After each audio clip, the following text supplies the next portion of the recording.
We are ambitious, you but we are ambitious.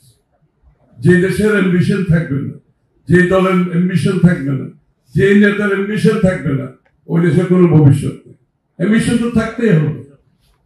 1 কোটি চাকরি আমরা কিভাবে দেবো? আমরা তো স্ট্রাকচার করেছি, কোথায় কোন সেক্টরে কত কর্মসংস্থান, দেশে কত হবে, বাইরে কত হবে, আত্মকর্মসংস্থান কত হবে, কোন সেক্টরে হবে, আমাদের এগুলো হোমওয়ার্ক করে বলেছে। আমরা তো এমনি পলিটিক্যাল স্টেটমেন্ট করি। তো সুতরাং এই মেসেজটা আসছে দেখে বাংলাদেশের মানুষের প্রাথমিক এখন চাহিদা হচ্ছে নতুন প্রজন্মের চাকরি অথবা আত্মকর্মসংস্থান অথবা বিদেশে কর্মসংস্থান। এই জন্য আমরা এই জিনিসটাকে সামনে নিয়ে আসছি যে কর্মসংস্থানটা অনেক বড় বিষয়। বিশেষ করে শিক্ষিত আপনাদের ডাক্তারদের মধ্যে কর্মসংস্থানের সমস্যা আছে। আমি আলাপ করতেছিলাম একটু 15-20 হাজার টাকা বেতনের ডাক্তাররা বিভিন্ন আপনার ক্লিনিকে চাকরি করছে। আমি তো অবাক হয়ে গেছি, এটা অবিশ্বাস্য ব্যাপার। এই লোকগুলো যারা under employment, it is an employment but it is under employment. এটা তো সেই ডাক্তার এতদিন পাস করেছে, এই চাকরি দিলে তো সে ডাক্তারি পাস করে। তাই আমাকে তো এটা অ্যাডজাস্ট করতে হবে, এবং অ্যাডজাস্ট করতে গেলে এই যে আমাদের যে স্বাস্থ্যসেবাতে কিন্তু অনেকে অ্যাবজর্ব হয়ে যাবে।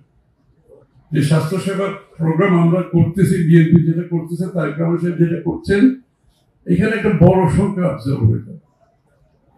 এবং এই আত্মকর্মসংস্থান, কর্মসংস্থান, বিদেশে কর্মসংস্থান, এই জিনিসটা আমরা কিন্তু সামনে নিয়ে আসছি, স্বাস্থ্যসেবার সামনে নিয়ে আসছি।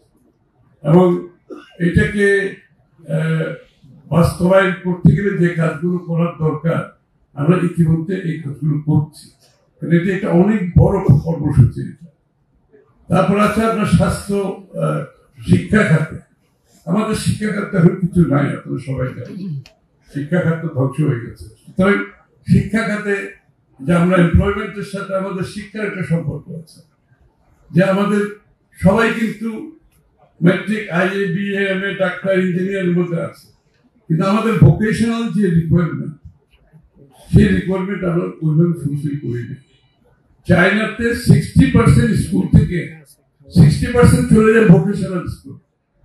প্লাম্বার হয়, ইলেকট্রিশিয়ান হয়, এই জাতীয় যত কাজ আছে, এবং স্কিল ডেভেলপমেন্টের মাধ্যমে মিল ফ্যাক্টরিতে চাকরি করে, আইটি সেক্টরে চাকরি করে।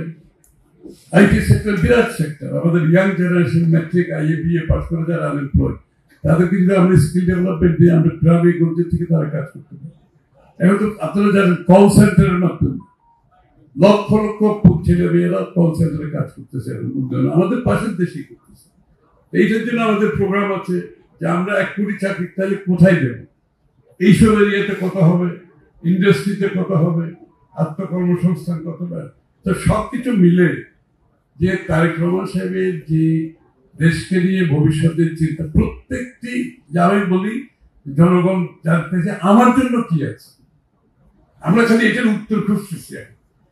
প্রত্যেক দিন মানুষের চিন্তাটাকে আমার জন্য এখানে কি আছে, বিএনপি রাজনীতিতে সরকারে আসলে আমার জন্য কি আছে, এটা আমাকে তো ফুলফিল করার জন্য, তার জন্য আসলে কি আছে, এই মেসেজটা তাকে পৌঁছাতে হবে, সাথে সাথে সেটা বাস্তবায়নও করতে হবে। কারণ আমরা মেসেজ দিলাম, স্টেটমেন্ট করলাম, এটা তো পলিটিক্যাল রেটরিক্স হতে পারে, এটা রিয়েলিটি হতে হবে। It has to B political reality. এবং এই জন্য তারেক রহমান সাহেবের যে বড় যে কর্মযজ্ঞ উনি হাতে নিয়েছেন, প্রস্তুতি নিয়েছেন, সেটা কিন্তু অনেক বড় ব্যাপার।